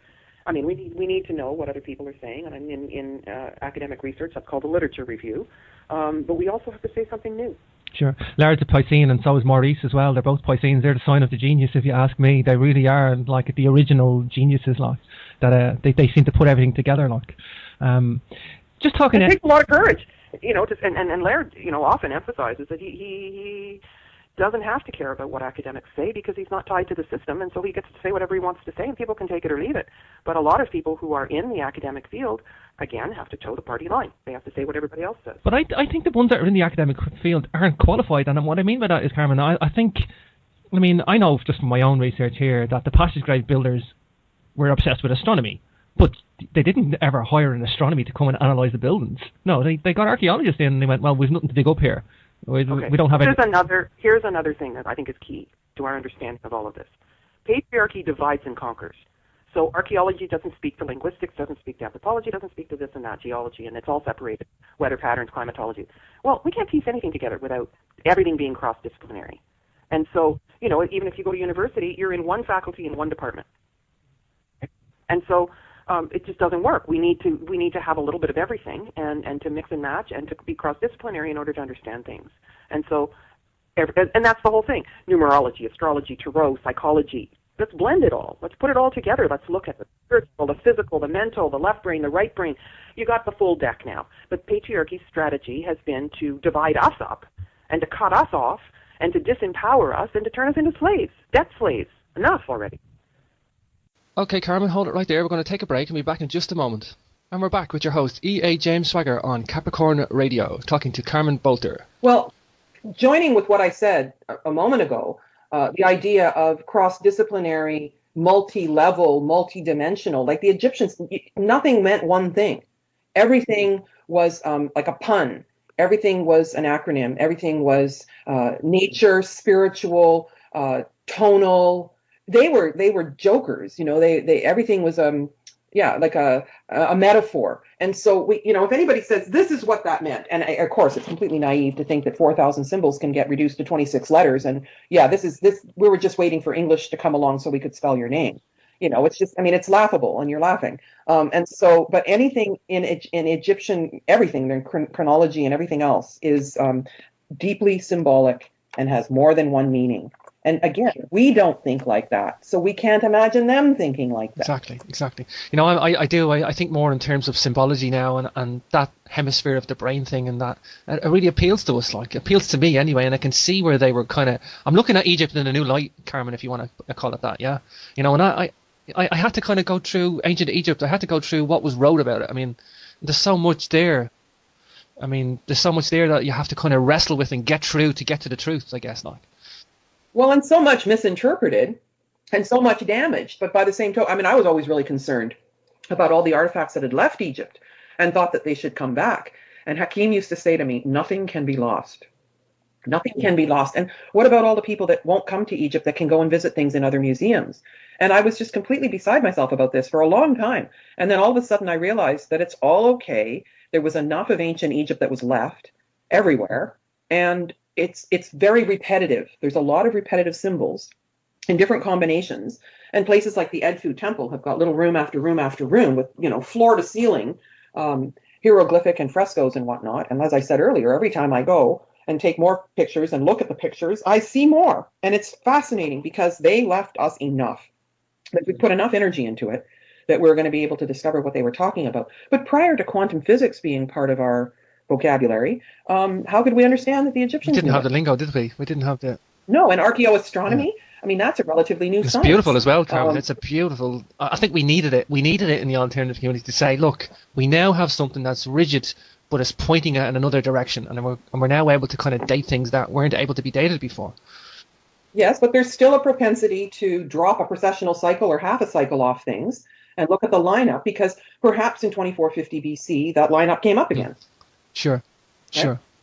I was going to say, let's just talk energies again, Carmen, because I wanted to kind of get what you think of the energies. Do you think the Dendera lamps were a power device? Do you think the Baghdad battery, because a lot of people seem to put these two together, and I know that you went into that the Baghdad battery was documented in Egypt, not necessarily the two cultures were linked the way they promote it to be.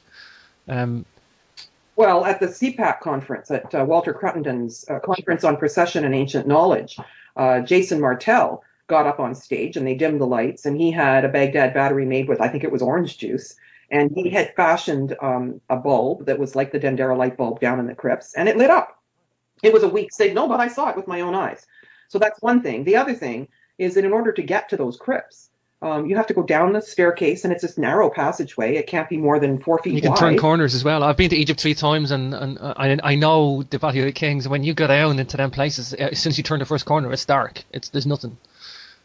Yeah, there's no light in there at all. And the other thing is that the Dendera temple, I can show you if I was there with you, there's a chamber that has a hole, and you can see the tops of pillars. So it very much was a temple built on top of another temple, which makes it even more ancient. And the distance from the old riverbed, or the river where it is now, is far enough to depict that would have been one of the oldest temples. And at Abydos, the old temple is below the Temple of Seti, but it's beside. So you can see that there's one below and one above. But at Dendera, it's literally over the top. And so they had to have had some source of light. Otherwise, it would have been black with soot.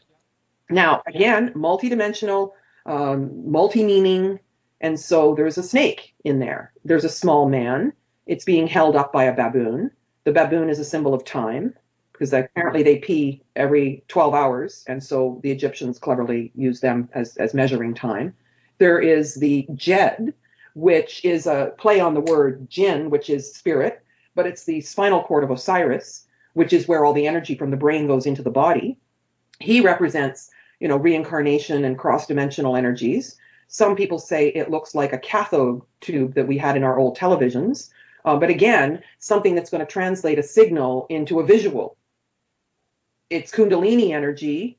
And then they're not just in the crypt. There's another hall down in Dendera, and I can show you, and way up on the ceiling, higher up on the wall, but closer to the ceiling, there's a series of 4 more of those, and most people miss those. But what you also see over and over again in Dendera, and this is a new thing that I've been noticing, is the Ka, the body double. And so there's even one place in Saqqara where there's 4, but basically the person is there and their body double is with them. So there's a distinction in the ancient Egyptian cosmology between the Ba and the Ka.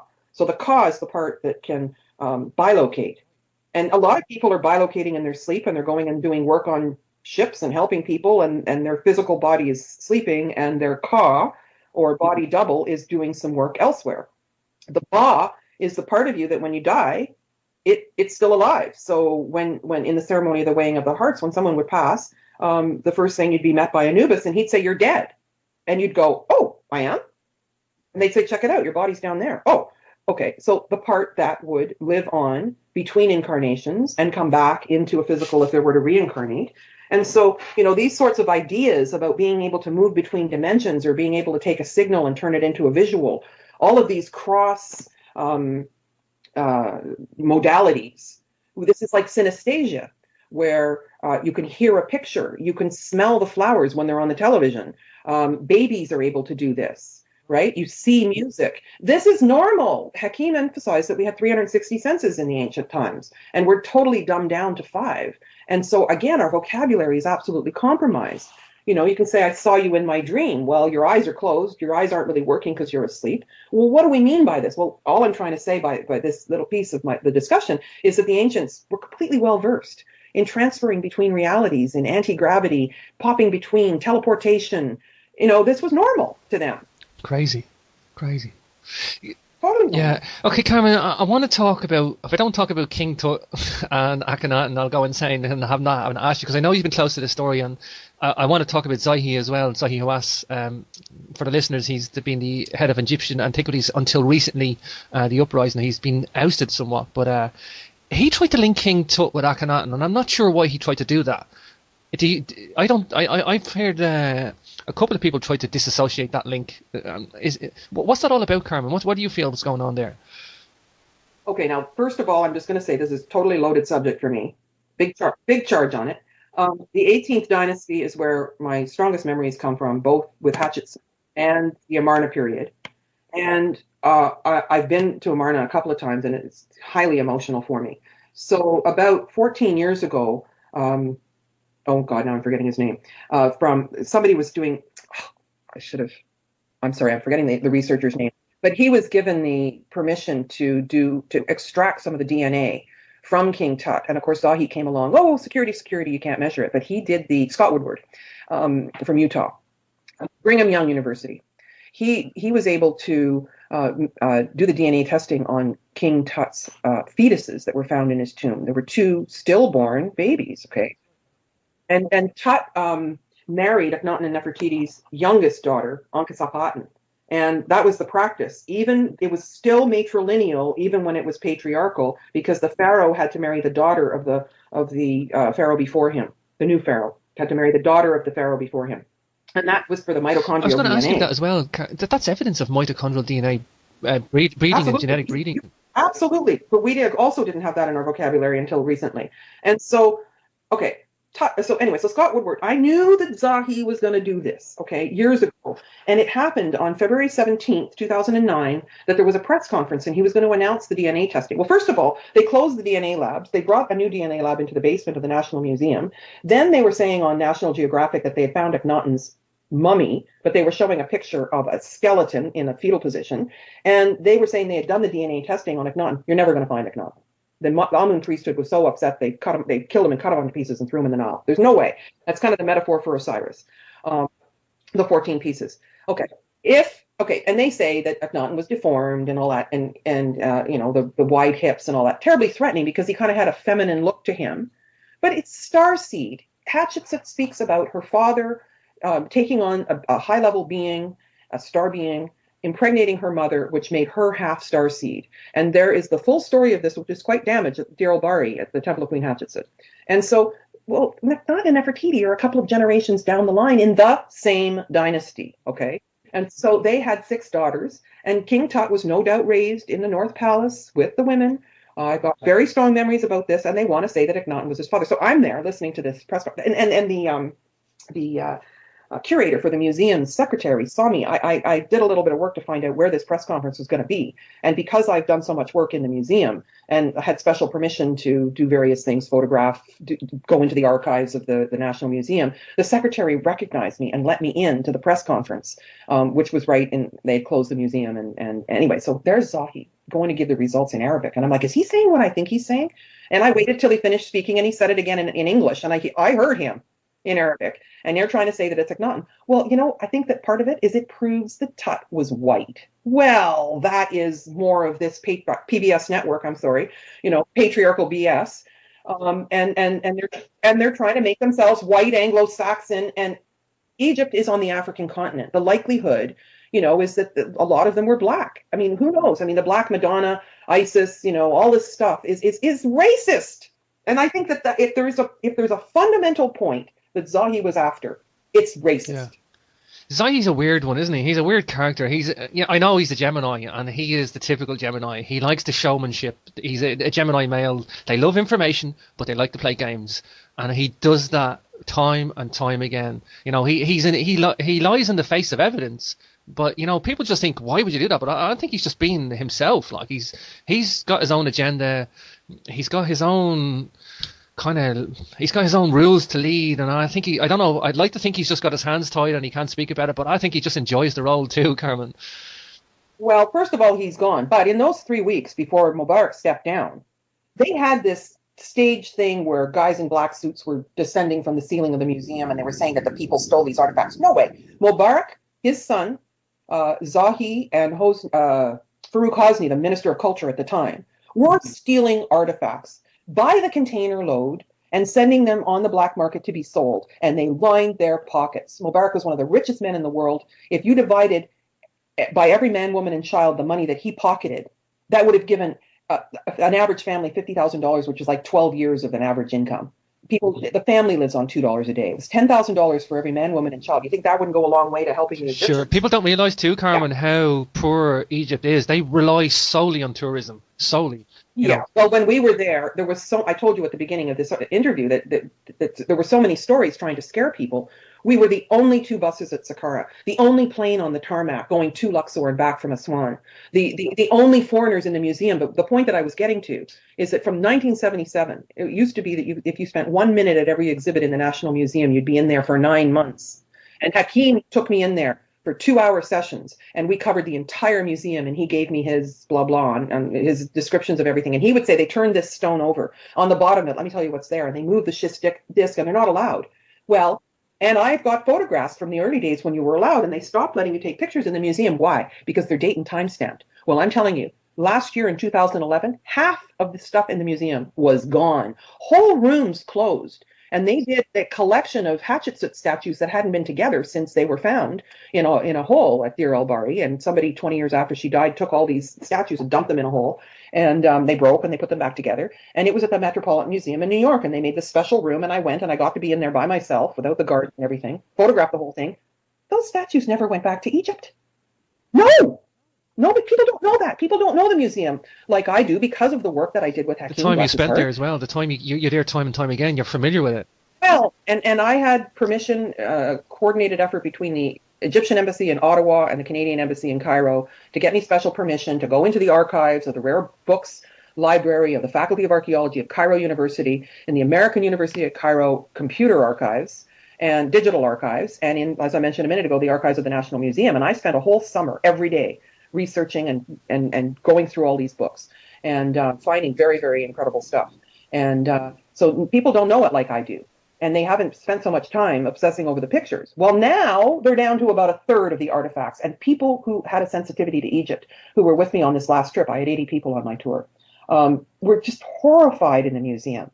It's disgusting. It's dirty. It's just awful. Things aren't beautifully lit. It's like a warehouse. It's really, really unfortunate. But Hakim, taught me a little routine of turn left when you go in and, talk about the wigs, male and female, and go along here and, go to the New Kingdom and up into the Tut exhibit. I would take a few steps and go to speak about an artifact. It's gone. A few more steps. It's gone. A few more steps. That one was there. Then you'd see plastic wrapped around things. They're ready to take it out of the museum. See, I measure everything on what I've seen before, and I lived in London for maybe 4 years. I've actually been there on 2 occasions. The time before that, 2 years. But I used to cycle into London every day, maybe 15 miles in, 15 miles out, and I was doing a degree there, and I would be in uni 3 days a week, and the other 2 days I would still go in, and I would go around the British Museum, and I measure everything on the British Museum, but everything's documented in there. You couldn't. I mean, if something goes, it's got a plaque. It's documented where it's gone to. Exactly. It's documented where it's gone where to. it's gone, when it left, and when it's coming back. That is proper. That's proper practice in a museum. And that's what Hakim was trying to say, museums around the world. So back to what we were saying earlier, when Hakim said nothing can be lost. All of a sudden, the National Museum in Egypt being completely ransacked, and they're blaming the people when it's Mubarak and Zahi, I know, right? And now the artifacts are elsewhere. But it's like it's locking the barn after the horse has been stolen. Like the code has been cracked. We know what they were saying. And it's just a question of people understanding and becoming empowered and seeing that the ancient Egyptians understood the whole thing. They also knew we were going to get deteriorated. And to me, it's the treasure map back to sanity. Tell me about Hakim. Has Hakim had a pupil, a student, an apprentice, or his son even? Does anybody taken on the lineage of information from Hakim? Well, me. Okay, so Stephen Mailer has spent a lot of time and just adores Hakim. But I've watched him do Stephen's interpretation of Hakim. So let's leave it at that, because even in his books, I know Hakim didn't say that stuff. So, and forgive me, Stephen, for that. Now, his sons, I spent 10 years hanging out with Hakim. I'd go to his home every day. When I was in Egypt, and he took me to Cairo University and helped me get in. I was the only woman who didn't have my hair covered, and he helped me with the permits to get me into these archives because I had the documentation from the embassies. And he walked me through it and showed me how to take the bus downtown and all this stuff. And but when I would sit with him, first of all, he was a very tough taskmaster. I'd say, well, what about this and what about that? And he wouldn't tell me a thing. And then I'd look and study and read and, try to sort things through. And I'd go, okay, does this fit with this and this and this? Yes. And then he'd open like the floodgates and tell me everything. Well, I'm like, well, why wouldn't you tell me till I already knew? But that's like a Zen master would be like that. Exactly. And so, he was tremendously patient. But I noticed that when people didn't have the ears to hear and they were around him and I was there, he would just speak nonsense. And that's just the way he was. He had secrets, but he would only speak if you fully were able. He wasn't to going to hear waste him. his time, Carmen. Then he was going to wait. He was going to make sure it was going to the right source, basically. No, okay. And again, his family was not interested. They did not sit with him. They came and they were polite and they would give him tea and they would, help him do things and they, took care of him in a polite, familial way. Well, when the Pyramid Code was on TV in Egypt, you're going to say. Sorry, I was just going to say you can choose your friends, but you can't choose your family. That's what they say over here in this part of the world. So. Okay, now whenever I was anywhere with Hakim, particularly in the museum, people would say, "Oh, you're so lucky to be working with him," because his guide card was like number 53, and now there's thousands. And so he was one of the first guides, and he studied in Europe, like Sweden. And anyway, so his kids seemed to be quite disinterested. But the Pyramid Code played over and over and over, translated into Arabic, and so I think the kids realized that, he was quite a master. And now the kids have taken an interest. Now they're following in his footsteps and leading tours and that sort of thing. But it seems to me that they tripped into it after he passed. And I think the Pyramid Code had something to do with it. That's what I... Yeah. Well, that's a shame in one way, but good in another, I suppose. That, and that's the beauty of the Pyramid Code. If the Pyramid Code hadn't have come out, Carmen, there's key facts in there that I know I haven't sourced anywhere else, Carmen. I'll just put it like that. And you've got John Anthony West, The Magical Egypt Symbolist Tour DVD series. You got yourself, if you take them two box sets, I mean, there's a wealth of information there in those two DVD box sets, Carmen. There really, really is, like. If it hadn't been made, half the world wouldn't be aware of some of the stuff, Carmen. Really wouldn't. Well, what's fascinating, okay, my mandate inside me, what Spirit directed me to do, was to make a documentary that would trigger high-level initiates' memory from people who already knew. And that's exactly the feedback. I've gotten, tens of thousands of letters from people. And the most common comment is that when they finished watching it, they watched it again. And people say, oh, I watched it 20 times. Oh, I watched it 50 times. The highest that anyone's ever told me, they watched it 100 times. And every time they watch it, there's something new. And the thing is, Carmen, for me, I'm Mr. Facts, man. I'm obsessed with facts and information, but I still watch that and I'm just watching it new and new again, and I could recite facts, specific things that I read in a book, but I just watch that over and over. There's so much in it. It's so condensely packed. It's just rolling the facts out, and even I don't ever remember. I think the base of the pyramid is built on a platform. I've never seen that anywhere before. I don't know where that. You know how I know that? Was because I was riding a stallion that had not been out of the barn for 3 months. They didn't tell me that. And it reared up and was sliding on the stones in front of the second pyramid. And I was training for the nationals in dressage. So I had an Arabian horse for 10 years. And so I was on the saddle until the horse was actually, completely off balance. And so then I fell onto the rocks and the horse nearly fell on top of me. So they thought I'd never walk again. But I was lying in front of the second pyramid and I could see it out of the corner of my eye. And that's when I saw that the platform was bigger because I had to lie there until somebody came to help me. And that's when I noticed it. That's funny. And that's the thing, Carmen. I mean, I haven't seen that related anywhere before, and that's what I'm saying. There's key facts in there that's specific to the Pyramid Code. It's specific to your research, Carmen, and thank you for bringing that out because, people are now aware of that. People can go away and do research themselves from stuff that's in there, and again, John Anthony West in his own symbologist tour of Egypt as well, in his own right. There's two separate documentaries. One tackles each different thing, and I think another thing you brought up, Carmen, is the migration of the Nile, and that migration of the Nile takes a long epoch, and you liken it to Tiwanaku in Bolivia, that it was I think it's the Acapana pyramids that was built on the waterfront and is now nowhere near Lake Titicaca. That the geological time frame for that to migrate is so long, just like the Nile to migrate from the pyramids, Well, and I won't take credit for that. That's something that was in my bones, but that's Hakim.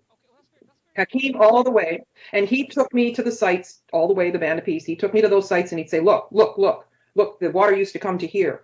And then, of course, everywhere you look, it's obvious. And so I was able to fill that in and get some, Google Earth maps to show the oases and whatever. But he took me physically to these places and showed that to me. So I credit him with that. That's theory. great, and that's fair enough. And you did document it too, And though, also, Carmen. You did document in it. John Anthony, You did pardon? document it too, so fair duty to that. Well, yes, and without the series, people wouldn't know about it. So there was a bridge between Hakeem's knowledge. That's the thing I'm trying to get at. and Hakeem is the source, and you've got this lovely bridge, and you've brought a lot of people together in the Pyramid Code, Carmen. You really have, like. Yeah, there's 14 voices in there. And John Anthony West's work was largely from Schweller de Lubitz. Yeah. But again, he was the wisdom keeper, and the information wasn't exemplified and brought to life. And so it's a similar thing to take, somebody's ancient knowledge and verify it. If I had my way, and I kind of say this at the end of some shows sometimes, Carmen, if I had my way, I would have a round table of investigators for ancient Egypt. If I was on the Antiquities team, I would just say, right, start again. Get Hancock, Boval, John West, Robert Schoch, Christopher Dunn, and yourself, Carmen, in there, and get you all in on a round table like a think tank and go, give you the run of Egypt and go, let's start dissecting this place. Let's figure out what these guys knew. I know we know a lot now, Carmen. I know that, but I'm just figuratively speaking, but. Yeah, but you know what? I think the answer is slightly different. Regina Meredith and Jay Widener with Guy MTV have invited a round table about pyramids, and they've offered Samir from Bosnian Pyramids and me, and Valery Uvarov, who built a new pyramid, and he's asked me to do the next documentary series, and I'm working on that now. I've been collecting footage. It's in Russia, and the new series, it's called The New Atlantis, and it's about pyramid energy in new pyramids now. And so the Bosnian pyramid is in a unique situation because there's no restriction on the excavations. There's been people from 50 countries volunteering to excavate this year, and last year it was from 17 countries. And there's an awful lot to excavate, but people are freely able to come and participate. And you can do research. And so there's a number of different researchers who have measured the energy fields. And Philip Coppens actually sent me some information from the other side the other day. I found a 50-line passage from him that came through Skype that was not there before, that has all these details of researchers and labs and their proper spelling of the names, and the thing is perfectly punctuated. And it was date and time stamped when I was actually speaking to him on Skype when he was in Scotland, and we were planning the 2012 Convergence panel that he was not able to attend because he was in the hospital. And so there's absolutely no way that was there before. And it's got all these details that, of people who have done research. And I am telling you, it's another treasure trove. And so, to me, there's magic going on. There's communication from the other side. There's past life memory and present life, bridges that are happening. And all of it together, and all of us together, and all of the pyramid sites and what you're saying about Karnak and everything else is fitting together. And there aren't too many people who are able to pull the whole thing together because people become highly specialized. And they're looking, at only one aspect of something or only the engineering aspects of it or whatever. And so it's high time that we put it together in a cross-disciplinary multimedia fashion. Now, the other thing is that when I first started shooting the Pyramid Code, there were people who were assisting me who I ended up not using because they kept saying, I don't understand. I said, look, we're listening to Hakeem now. You're going to give me a chance to make animations and bridge it together with voiceover and edit it in a way that you can understand it. You're not going to understand him now. You need to be a fly on the wall, and let me get the information, let him speak, and I will sculpt it in a way that you'll be able to understand it. So there's 174 animations in the Pyramid Code to bring these pieces together. And that's why people can understand it. It's partially the way it's edited. It's carried by the music, which was composed originally by Michael Damon, who's a genius. And so we ended up having some real geniuses work on this. The cinematography was done by Eric Phillips Horst. We had to reshoot the whole thing because the first videographers were not competent. And he came to Egypt with me 3 times, and we just reshot on a brand new camera. That's super, super incredible footage. So Eric was with me again, and that footage will contribute in The New Atlantis. And also I'm thinking that I will use Hakeem's voice and interview other scientists, not the same cast of characters that's in the Pyramid Code. And Michael Damon will write the music again. And the reason that Valery Uvarov invited me to create this new series is because he likes the style of the Pyramid Code. And it's aired in 30 countries and been translated into numerous languages. So he saw it in Russia, in Russian. Beautiful. And that's immensely successful. And that's the thing, Carmen, that the production of it and the animation of the graphics and things, that's what makes a really good production. The music. Do you know what I actually loved as well? the footage of the local people and the donkeys and the carts and the local buildings and the travel in between the places, and because I've been there 3 occasions, and I went back there, I was just dreaming. I was like going, oh, that's what it's like to travel between place to place. And that kind of, I kind of like that. I like Cairo. Cairo is like 20 miles by 20 miles of insanity, just people coming and going, and and then people don't realize that, like, you have Pizza Hut and McDonald's right beside the pyramids, like, it's the city is encroaching on the pyramids, like, so, it's such a mixture of, I don't know, what you modern insanity versus ancient technology and ancient cultures, like, so it's yeah. Well, on this last trip, I kept saying to Eric, who brought an assistant with him, that it's, get the nature shots, get the birds, get the flocks of birds. And they went on the balloon ride again, and you get some amazing footage there. So, I'm all about using brand new footage for the new series. And I'll be going to Göbekli Tepe and to the Bosnian pyramid, and including footage on that, and going to Russia and filming the new pyramid and all of that. That'll happen this summer. Yeah, I was talking to Robert, obviously, on the show there, and Robert Schock, he's doing a tour of Göbekli Tepe. I'm tempted to go with him, but I want to go to Armenia to look up Armenian Stonehenge, and it's going to conflict with my travel plans. I do want to go. I think I'm probably going to see him at Megalithomania anyway, so not to worry. But, I think Robert Schock's, he's just come back from Egypt in January, and yeah, I saw him there. I spoke on a panel. Did you? There. So that was that's when you were talking about, just recently. Okay, yeah. I think Robert would love... And he was speaking at CPAC in October in Palm Springs, and sure. I spoke. I have to say, if it wasn't for you, Carmen, speaking about Walter Cruttenden and CPAC, I wouldn't have known about Walter Cruttenden. And if I hadn't known about Walter Cruttenden, I wouldn't have, because I've been on Walter Cruttenden's podcast for my own book. If I hadn't have gone on to Walter Cruttenden's podcast, I wouldn't have known about the podcast radio thing. And therefore, after talking to Walter, Walter said, you should do this thing if you want to do your podcast, give me a bit of advice. And, I'm up and running on my own podcast radio show now. So if I hadn't have been for you putting in the CPAC elements and the pyramid code, I probably wouldn't be having the show with you today, Carmen. So, well, you're not alone there, because when I spoke at CPAC, Walter acknowledged me, and I said, I'm ready to get up on the podium, and he's up there saying, I'm here to thank Dr. Carmen Bolter, and I'm like, I just about blurted out, why? Well, we show CPAC in the pyramid code, and apparently a third to half of his audience is coming because they looked it up because of the pyramid code. That's what I did. And I didn't realize, I had no idea. That's what I did. I didn't know who Walter Cruttenden was, and I went, CPAC? CPAC, what's that? Conference and Procession in Ancient Knowledge, and I just jumped on it, and I went, I really love it. Walter's offered me to come over. He's not doing the CPAC this year coming. He offered me over last year, and I know he's not doing it this year, but he's doing it in 2014, so I think I'll definitely be at that one, like. But well, and the audience is so beautifully prepared. Somebody like yourself, look at all the names you've dropped and the people who you've researched and whatever. This is a cast of characters. It takes every one of us to put the whole story together. But one thing you may be interested in is there is a 7-day tour in Bosnia, the 1st to the 7th of September. And then the 8th is a conference, and Klaus Donna, who's done all that work with misfitting artifacts and giants and whatnot, will be there. And I'm planning on being there as well. The 1st to the 7th is the tour, and the 8th is the conference. And all of this is by the Bosnian pyramids. And so I'll be doing 2 teleseminars with Dr. Sam in the near future here.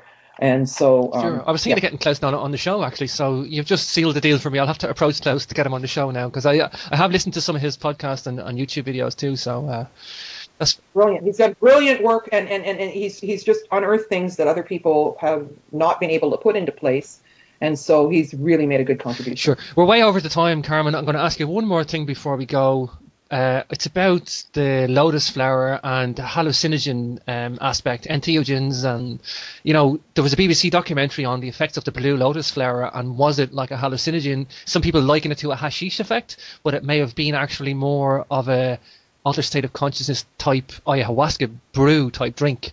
Do you subscribe to the whole therianthrope thing that Graham Hancock does? Is it like, do you think that they were going like a spiritual technology from these hallucinogens? Do you subscribe to that theory and belief? It's not a theory. This is one of my favorite memories. And now Blue Lotus itself is, we're not sure if it's completely extinct, but there's a confusion between the blue lily and the blue lotus. And there are people who have dried the blue lily flowers. And I think it's the BBC documentary Sacred Weeds, Blue Lily.